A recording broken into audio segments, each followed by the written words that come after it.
4 رغم الاستفزازات ورغم عدم رفع راية المغرب في أرض الميدان، الجيش الملكي يسحق الفريق الجزائري برباعية نظيفة وسط ذهول الإعلام الجزائري. المغرب بيعطي درس قاسي، درس في كرة القدم للفرق الجزائرية اللي بصراحة مش أول مرة. الفرق الجزائرية والمنتخبات الجزائرية كل شوية بتخسر برباعيات من المغرب. احنا في بلد ليبيا الحبيبه الشقيقه الحمد لله، في الحدود الحمد لله كما كتشوفوا. ما شاء الله ما شاء الله ما شاء الله ما شاء الله. العالم الليبي والعالم الامازيغي، امازيغ كما كتشوفوا.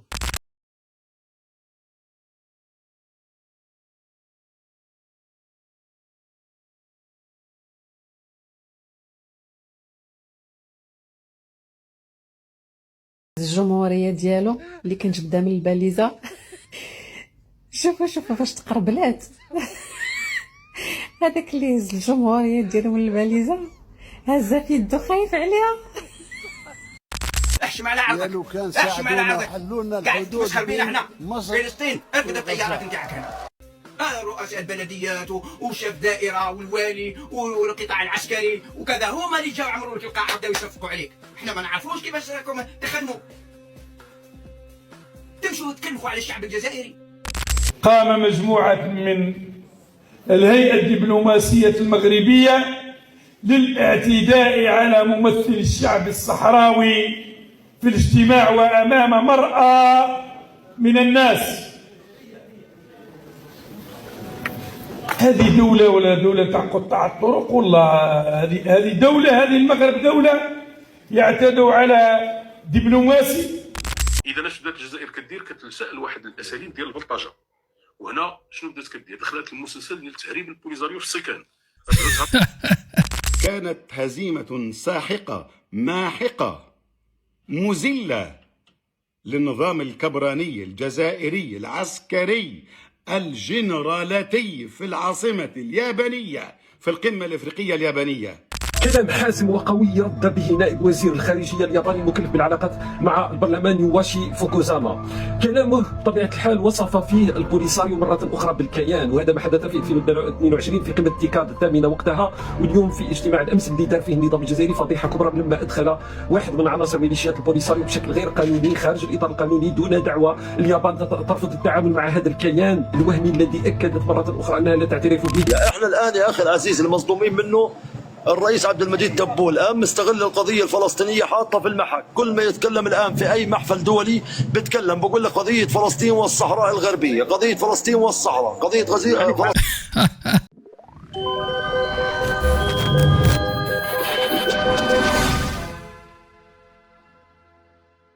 اخوان السلام عليكم، مرحبا بكم في هذا الفيديو جديد. اليوم اخوتي غادي نشوفوا تاتا بونيف شدوا فلسطيني بهدلو تبهديله برد فيه كاع غدايد الكذوب ديال تبون.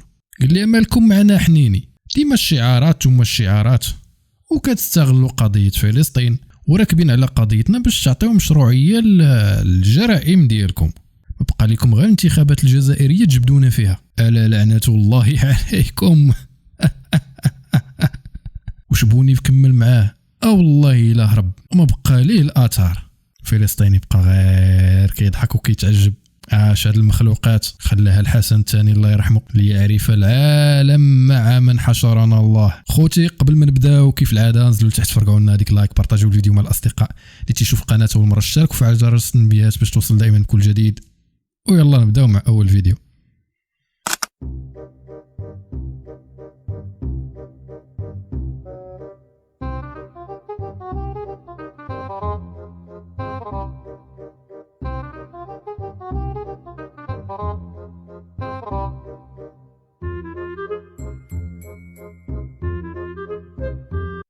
اللاعبات ولا اللاعبين ديال كرة القدم كيدخلوا كل واحد بالراية ديالو. اول مرة تنشوفه وهادشي راه باين واضح لاستفزاز اللاعبات المغربيات.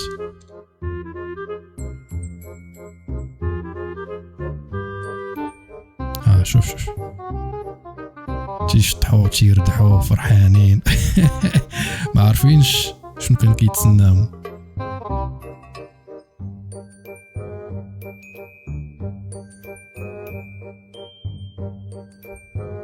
شير دايرين لهم واحد الموسيقى حماسيه باش يقولك حنا قوه ضاربه، حنا واعرين، ما كاينش اللي يكد علينا، ولكن هجروا في الاخر، هجروا ليهم المغربيات، ما عندي ما نتسالهم.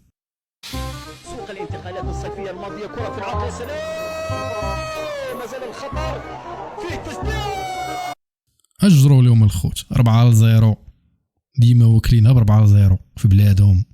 4 رغم الاستفزازات ورغم عدم رفع راية المغرب في أرض الميدان، الجيش الملكي يسحق الفريق الجزائري برباعية نظيفة وسط ذهول الإعلام الجزائري. المغرب بيعطي درس قاسي، درس في كرة القدم للفرق الجزائرية اللي بصراحة مش أول مرة. الفرق الجزائرية والمنتخبات الجزائرية كل شوية بتخسر برباعيات من المغرب، وآخرهم مباراة المنتخب الجزائري النسوي أمام منتخب المغرب السيدات، ورباعية ذهابا وإيابا يا أخي. وديما المغرب تيكرمهم ب4-0، والمغرب بلد ضيافة وبلد تلعب معانا وما نضيفوكش، ضروري ما نضيفوك ونتهلاو فيك مزيان. يا أخي وصلت 8 يا أخي يعني مش عارف بصراحة.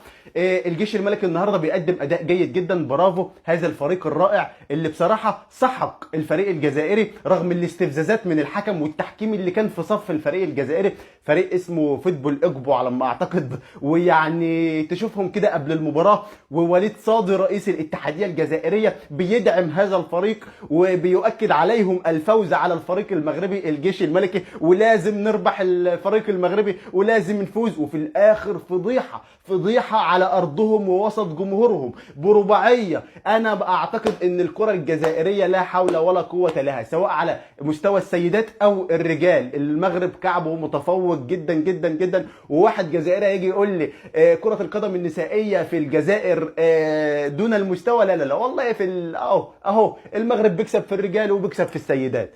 دي اول نقطه. النقطه الثانيه يا عم ودي حالتهم في جميع الميادين.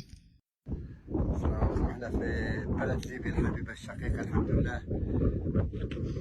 في الحدود الحمد لله كما كتشوفوا. ما شاء الله ما شاء الله ما شاء الله ما شاء الله. العالم الليبي والعالم الامازيغي،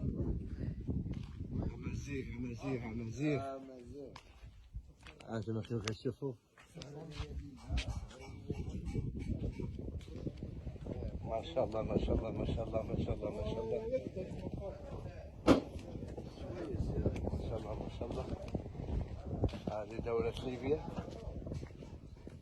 هذه دولة ليبيا، جهاز دعم الاستقرار ما شاء الله.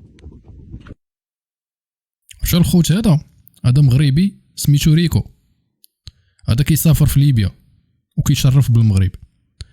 هذا المنشور هذا اللي كتب فيه حذاري من العميل المغربي للمخابرات المغربية المدعو ريكو. صاحب هذا المنشور هو المرتزق والخائن راضي الليلي. كيلوح مرة بحال هاد المناشير هادو كيضحك عليهم قال راه نجرب الليبيين وربنا يشكوا فيه ويشدوه ويصفيوه.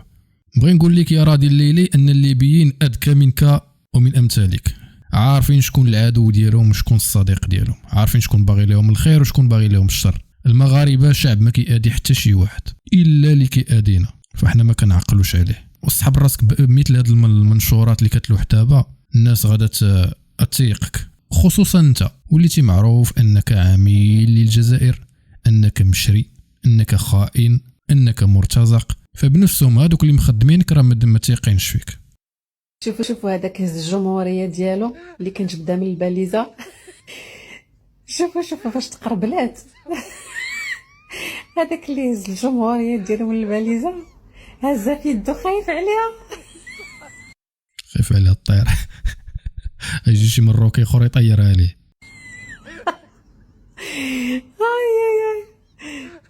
فاش تقربلات ما فهمتش علاش هز جمهوريته، هز الدوله ديالو وخايف عليها.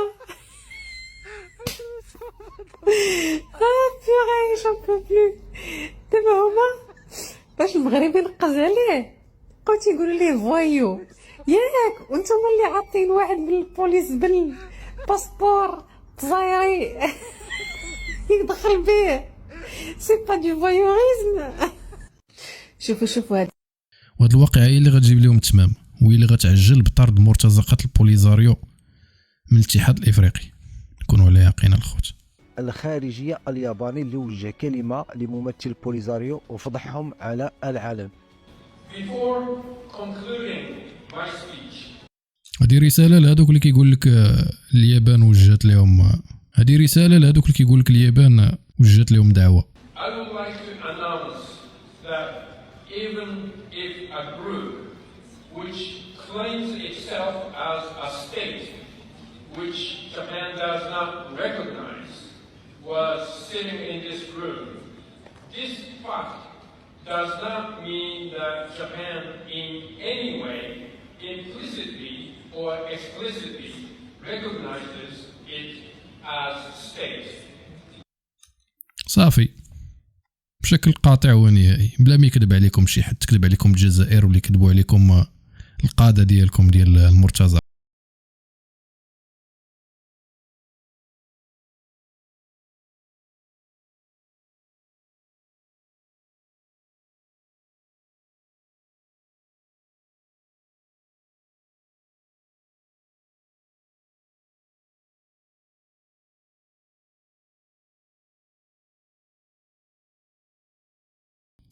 نيشان، الله إلا نيشان، عملية ديال التسلل، لك إعادة تمثيل كيف تسلل الفئران لمؤتمر طوكيو.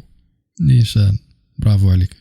احشم على عرضك، احشم على عرضك، قاعد تسخر بينا احنا فلسطين. اركض الطيارات نتاعك هنا. هادو عمرهم ما يحشموا، كون أكيد. وروح حبط في مصر، ولا ما حبط في مصر حبط في لبنان، وإذا ما حبط في لبنان حبط في سوريا، وقول لهم خليونا ندخلوا. ما تكلمش على السلاح، هذه كلها لعبة.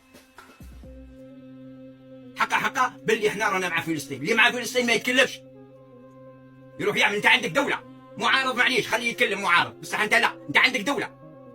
وكان تفتحوا لنا ندير لكم 3 مستشفيات ونبعث الاطباء. انت هنا تاع الجزائر ما كفاوش، هم يروحوا الناس للسبيطار، هما اللي يديو المقص، هما اللي يديو المخدر الاخر، هما يديو الباسما، هما يديو كذا. 10 سنوات 10 اشهر، اكثر من 10 سنوات، نهار يساوي عام باكملها، ماشي لا اكل ولا شرب ولا لباس ولا كذا ولا كذا ولا كذا، وانتم ساكت. والبارح من قسنطينه قال لي والله العلي العظيم السكان قسنطينه ما يخرجوش، جابوهم منا ومنا. هذيك اداره تاعك هي اللي جاك تما. رؤساء البلديات وشاف دائره والوالي والقطاع العسكري وكذا، هما اللي جاوا عمروا لك القاعه بداو يصفقوا عليك. احنا ما نعرفوش كيفاش راكم تخدموا، تمشوا تكلفوا على الشعب الجزائري. هاد علي بالحاج هو الوحيد في الجزائر اللي كيقدر يواجه النظام العسكري الجزائري المجرم، كيعطيهم علاش كيدوروا، ما كيخافش منهم، واخا شحال اعتقلوه شحال تكرفصوا عليه ما خلاو ما داروا فيه. قصة عجيبة وغريبة هذا اليوم حدثت في اليابان. التأم اليوم سفراء ومسؤولي الاتحاد الافريقي في اطار الشراكه وفي اطار الحوار وفي اطار العلاقات المتعدده مع اقطاب اقتصاديه وسياسيه دوليه. اليوم كان اللقاء في اليابان بين الاتحاد الافريقي، بين دول الاتحاد الافريقي وبين دوله اليابان.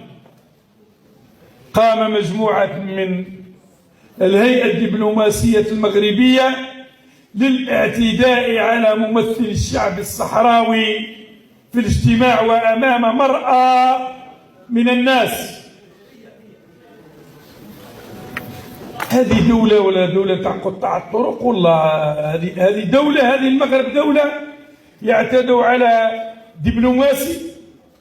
هذا من يعتدوا على دبلوماسي. إذا مواطن عادي مغربي واش يعملوا فيه؟ وإذا مواطن عربي واش يعملوا فيه؟ وإذا هو المعزز عندهم المواطن الغربي والمواطن الصهيوني.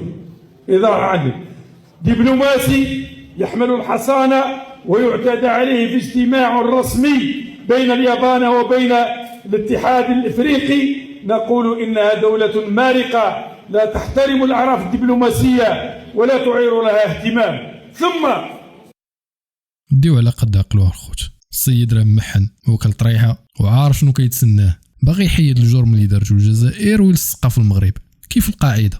هذا الشيء جا وسط هذه الديناميكيه ديال الاعترافات ودعم السياده المغربيه. كاينه واحد الديناميكيه كبيره وحنا شناها. اذا اش بدات الجزائر كدير كتلسأ لواحد الاساليب ديال البلطجه، وهنا شنو بدات كدير؟ دخلت المسلسل ديال تهريب البوليزاريو في السكان. نيشان والله القسم. هربوا في الساك دخلوا المؤتمرات صافي بهذه الطريقه. غتبدا تهربوا تهريب، كنهضر على التهريب هنا. التهريب راه كتعرفوا التهريب غير مشروع. تهريب بمعنى انها كتهربوا في السكان وتدخلوا، يدخل ياخذ صوره هنا ويقول لك راه كان ويخرج لك ساعه من بعد.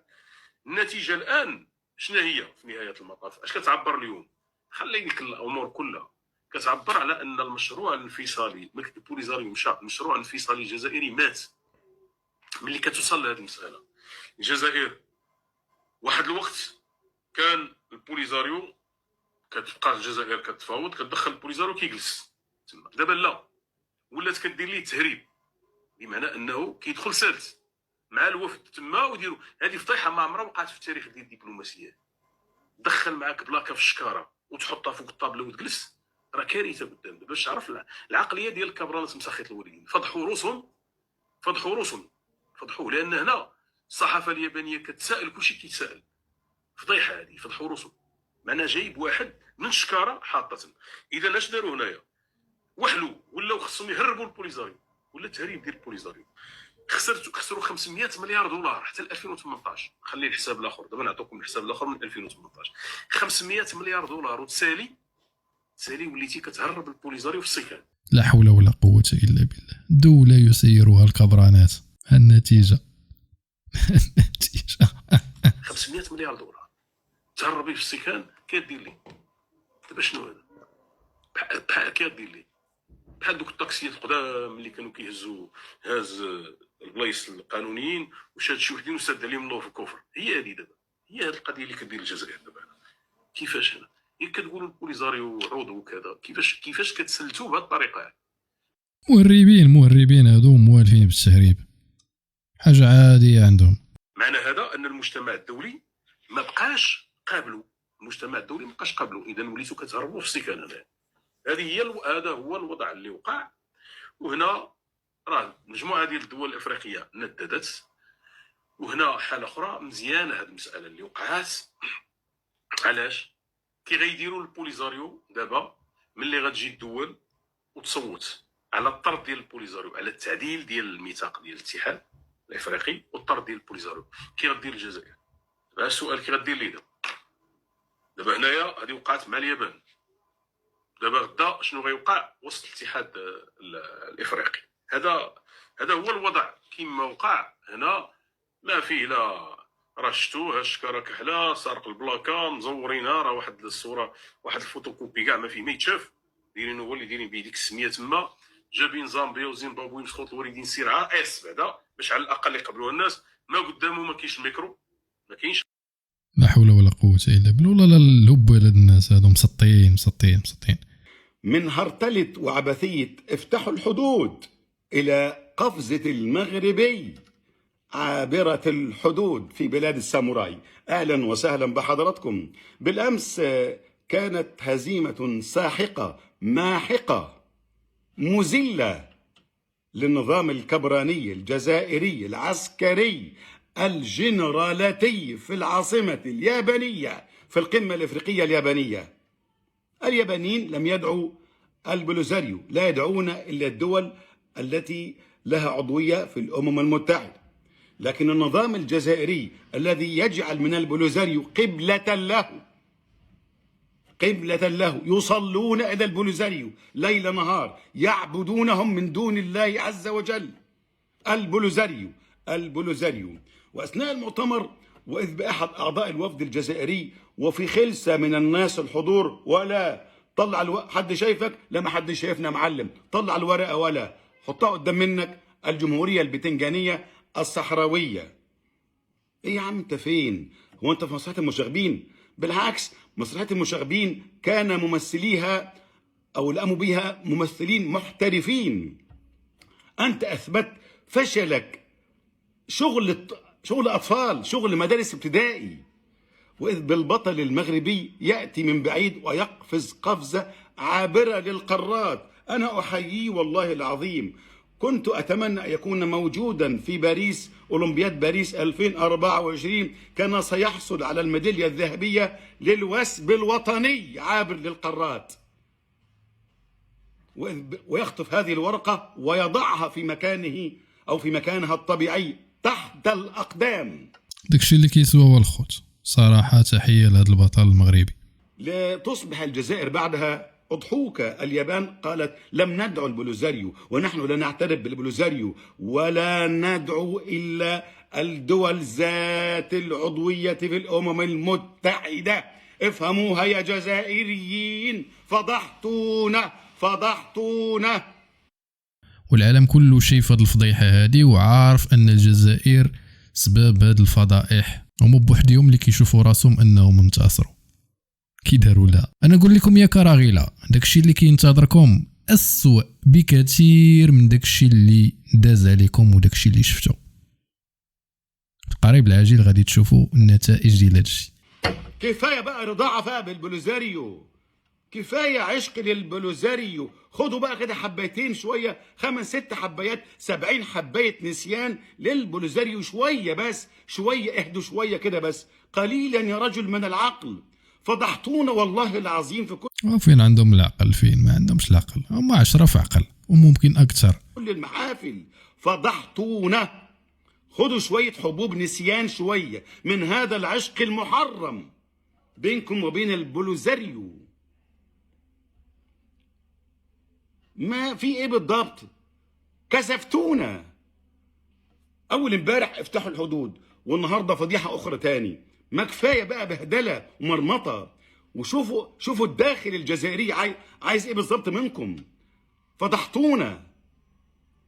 وانا سانشر لكم الان رد الخارجيه الجزائريه على هذا النظام الكبرانات. هاربين مشاو بعيد. الصراحه الخوت الهضره مع ماماهم فرنسا هي اللي غنتبراو منها، وهي اللي تقدر تلقى لهم الدواء.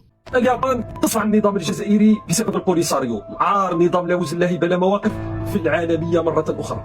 Il y a des entités qui ne sont pas reconnues par le Japon. La présence de ces entités n'aura aucun impact sur le statut que le Japon leur accorde dans ses relations internationales. Je vous remercie.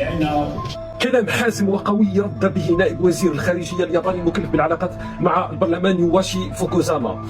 كلامه بطبيعة الحال وصف فيه البوليساريو مرة أخرى بالكيان، وهذا ما حدث في 2022 في قمة تيكاد الثامنة وقتها. واليوم في اجتماع الأمس اللي دار فيه النظام الجزائري فضيحة كبرى لما أدخل واحد من عناصر ميليشيات البوليساريو بشكل غير قانوني خارج الإطار القانوني دون دعوة. اليابان ترفض التعامل مع هذا الكيان الوهمي الذي أكدت مرة أخرى أنها لا تعترف به، ومخابراتها تصنفه كمنظمة إرهابية. لكن النظام الجزائري أصر على فضحنا بذلك الشكل المهين جدا. واليوم اليابان دون أنها تأخذ بعين الاعتبار أن هناك بلد اسمه الجزائر، لأنه لا وزن له بلا مواقف، ولأن النظام الجزائري صار كلب حراسة لميليشيات البوليساريو التي اتهمت واستنزفت ملايير الدولارات من أموال الشعب الجزائري. ولا زال النظام الجزائري اليوم حطها كقضية كأولوية مسح مليون الدول الإفريقية بسببها، يقطع علاقات مع دول بسبب العناية تاع البوليساريو.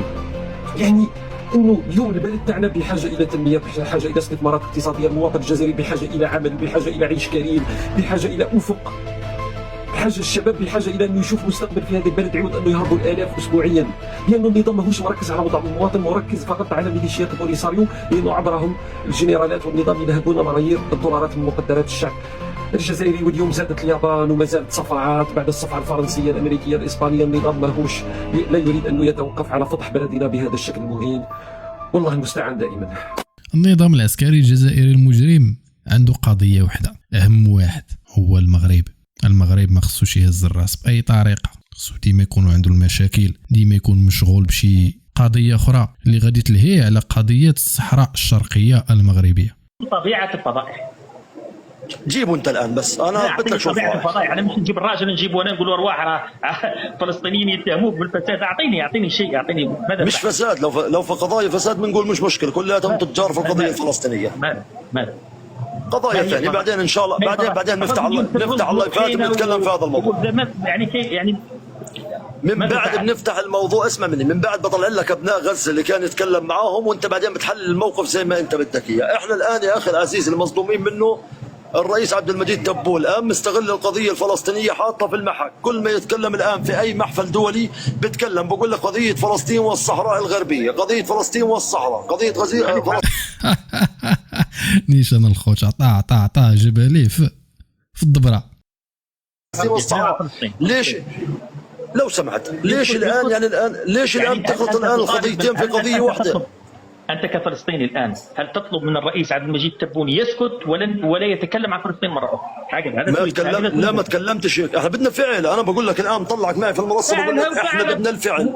أعطيني الفعل في مجلس الأمن الذي نفعله الآن في مجلس الأمن. طالبت بوقف إطلاق النار، ردوا على كلامك ما ردوش على كلامك بالمرة بصراحة. لم يسمعوا من العالم كله. هل تعلم بأن نتنياهو الآن محكمة استفدت منك انت؟ ما استفدتش شيء منك بالمره، يعني تكلمت ولا ما تكلمتش ما استفدتش منك بصراحه. والله القسم الخوت نيشان نوع من انواع تنميه صوتك الان قدام الشعب الجزائري فقط. يا رجل هذه القرارات صادره عن مجلس الامن، القرارات صادره عن مجلس الامن حتى في حال عدم تنفيذها فهي وين الدوله القويه والشكور افريقيا والدوله العظيمه والطسو سانك والسوان سانك والطائرات العابرات للقارات والصواريخ بعيده الامد والسلاح الصيني والسلاح الروسي والسلاح الهندي والسلاح وين يا ارحم عقلي يا ابو النيف الله يرضى عليك. اعترف انت الان قول احنا اعترف الان بأم لسانك اعترف. لا انت انا طالب الان رئيس دوله الجزائر الاعتذار صراحه، لانه هي بحط بصوتش الان الاعتذار للدوله الفلسطينيه، لازم يعتذر هو. لماذا يعتذر؟ لانك انت الان بدك حمله انتخابيه حط فيها دماء الشهداء. حمله انتخابيه حاط فيها دماء الشهداء. قلت لك الجانب الايراني، ايران اغتيل فيها اسماعيل هنيه في داخلها اهانه كبيره لايران، ايران اللي عندها قوه عسكريه كبرى، ارادت ان ترد على العدوان. انا اتكلم معك وانت قاعد تتكلم في جهه اخرى، قليل من الاحترام. لا والله لا معاك والله، انا هاي السماعه في ذاني سامعك كل كلمه تكلمتها. تفضل. خلينا نرحب بك. مش هرب الخوت والله الا هرب استغل هذيك القضيه ديال سميتو السيد داز قدامه شي حد قال له ديال الفرصه ويعلق. لا حول ولا قوه، ما لقى ما يقول حصله ديال الكلاب. طبعا يا اخي العزيز، اذا الان انا يعني اعذرني اذا كنت اتكلم مع شخص اخر، يعني في ناس مرات بيكونوا اصدقاء لنا يعني مع احترامي الشديد لك، بيطرحوا اسئله زيك انت زي ما بتطرح اسئله بنجاوبهم عن طريق الاسئله في الشارع عادي ما فيش اي شيء. لا الهروب يعني الهروب ما بفيدك. انت بدك اسال عني البطل المناضل كادير، قول له عابد الفلسطيني، بقول لك شفته فاس تو فاس. اول كلمه قال لي اياها بدل ما يقول لي يا اخوي يا حبيبي يا فلسطيني، قال لي عدوي التيك توكي.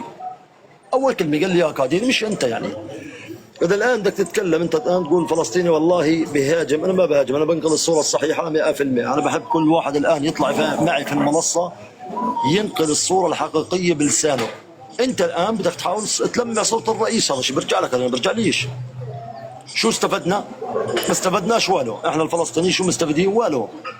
هذه هي الحالة ديال بوصبع المرداس كاع وأمثلة دبوني في هادو، منهم عداد كيحصلوا كيهربوا لانهم ما عندهم لا وثيقه لا حجه لا حتى حاجه. شعارهم هو الكذب ثم الكذب ثم الكذب. تيكذبوا على بوصبع وفي ساعه الحقيقه كيهربوا كيعلقوا لانهم عارفين ما عندهم باش غيقنعوا وغادي يتفضحوا قدام المشاهدين. حتى الفلسطينيين عاقوا بكم وفضحوكم ومازال ما حشمتوا، والله ياخذ فيكم الحق. خوتي نكون هنا وصلنا لنهايه الفيديو اللي كنتمنى انه يكون نال الاعجاب ديالكم. بغيتكم تنزلوا لتحت فرقوا لنا هذيك لايك، بارطاجيو الفيديو مع الاصدقاء اللي تيشوفوا القناه اول مره، اشتركوا في جرس التنبيهات. شكرا لكل واحد كيدعم المحتوى ديالنا. نتلاقاو في فيديو جديد. العزاء للحاقدين، الامام غريب من طنجة للقويره والصحراء الشرقيه المغربيه. دمتم بخير والسلام عليكم.